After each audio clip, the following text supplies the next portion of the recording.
Então, quando nós falamos em família, a gente sempre lembra dos nossos pais, do nosso pai, da nossa mãe, da nossa família, de modo geral. E o senhor, seu João, como filho adotivo, fala um pouco dessa família para a gente. Luzia, Oficial. olha, primeiro do que tudo, quero pedir um espaço. Vou pedir coragem a Cristo para dar-me um peito de aço, pois com Ele eu faço tudo e que sem Ele nada eu faço. Seu Januário, eu já te disse, não tem palavras nem tem adjetivos para poder lhe definir.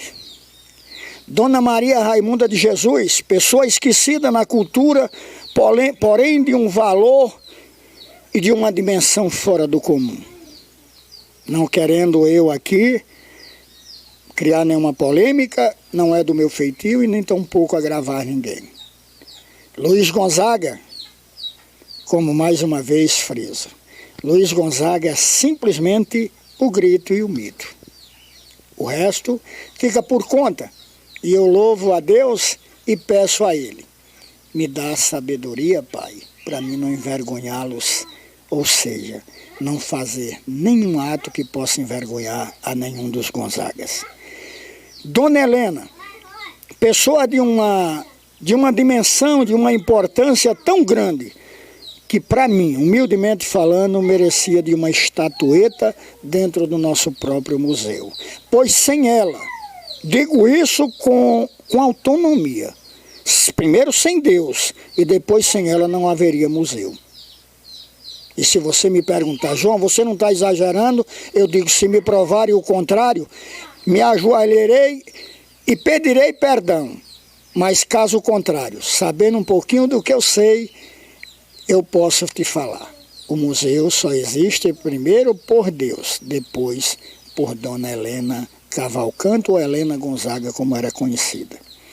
Gonzaguinha, um homem magricelo de rabo de cavalo, com uma história talvez inigualável. Um homem de ideias próprias, de um caráter fora do normal, mas quis assim o destino também o chamou para fazer parte da constelação. E falar de Zé Gonzaga, Severino, Socorro Muniz, o próprio Aloísio, que era o mais jovem de todos, Muniz, Francisca, eu vou te dizer uma coisa. Esquecer de qualquer um deles aqui não sou eu possível, porque não dá. Mas eu poderia cometer uma injustiça e para que eu não cometa, vou dizer. Gonzagão, Zé Gonzaga, Severino, Aloísio, Joca, que era o primeiro de todos que morreu lá no Paraná. Aí vem Francisca, Muniz, Socorro e Geniz. Aí você diz, ainda tem mais algum? O destino nos botou aqui nessa estrada da vida, tem um Genário, tá entendendo? Lá nos Estados Unidos, e tem o velho João Gonzaga aqui no Nova Exu. Então, adotivos, mas estamos aqui. Não sei até que ponto os documentos possam provar alguma coisa, mas o meu quis o destino está lá. Filho de Januário José dos Santos e Maria Raimunda de Jesus. Isso é um pouquinho dessa história, um pouquinho do que eu humildemente posso fazer e peço perdão e desculpas se assim atingir alguém, não é o meu objetivo. 12 para 20 dá 8, que ele não tivesse 8 anos, 1918, 1915, vamos supor que fosse por nessa época.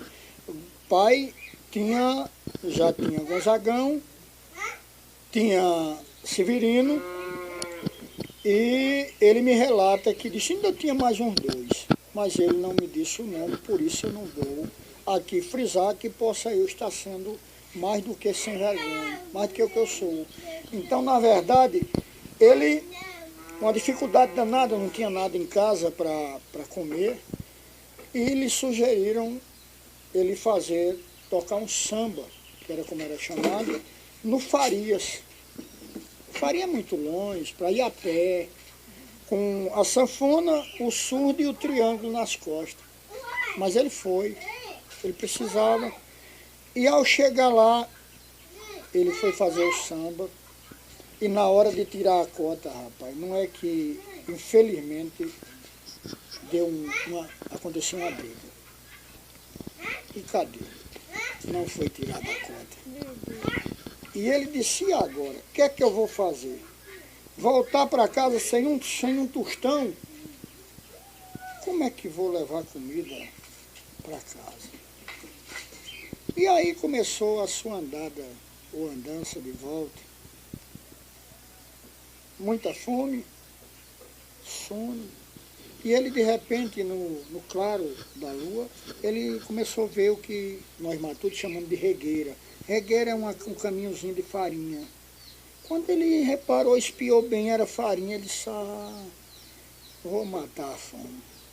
Aí melava a palma da mão com a língua, sentava na farinha para não pegar a terra, e assim saiu um bom tempo de 4 pés fazendo isso. Quando ele já estava de qualquer maneira, já fortaleceu, que a farinha é forte, é mandioca.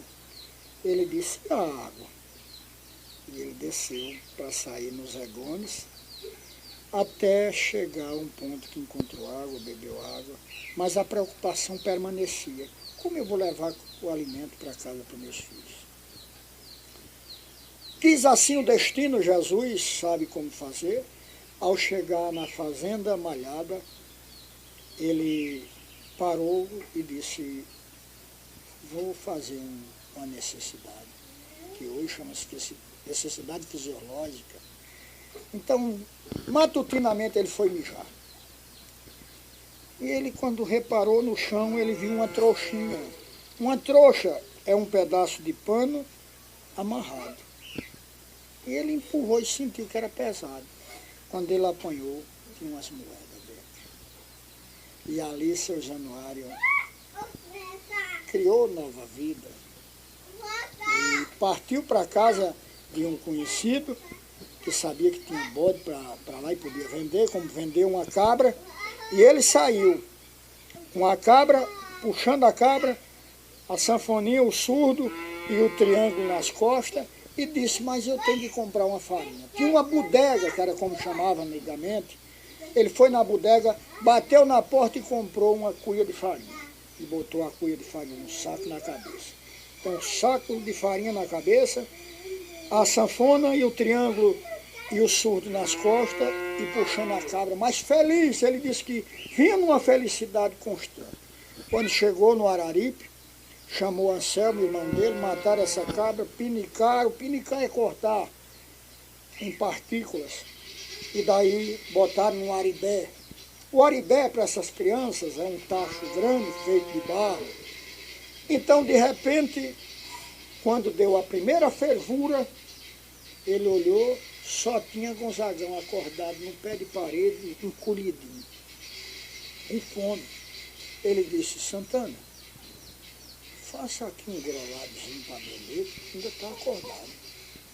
E ela tirou aquela espuma, o grolado, e fez o grolado, era como fosse um tipo um pirão com aquela farinha, e Luiz Gonzaga encheu a barriga. Disse ele, relato do próprio, disse, danado não foi isso. Quando eu olhei, meu filho tinha arriado no pé da parede, eu disse, matei meu filho. Matei meu filho. Pegou nos braços, botou na rede, com um zagão de fraqueza, mas com a barriguinha cheia, adormeceu. Então, essa é uma das raras histórias do nosso querido e saudoso Januário, do qual não gosto eu de relatar tantos outros que tive a oportunidade de ouvir, porque possa alguém pensar que estou eu fazendo isso em benefício da minha própria pessoa, da qual tudo que eu quero aqui é terminar meus dias de vida sem dever um dinheiro a ninguém, sem me comprometer e não poder cumprir, sem, na verdade, tomar emprestado e poder devolver. Então, na verdade, até onde Jesus me permita, que eu possa ajudar aqueles que me buscam, dar um pouquinho do que Deus tem me dado de graça, me permitindo trabalhar, porque nós temos que entender. Se você conseguir riqueza, foi Deus que lhe permitiu. Portanto,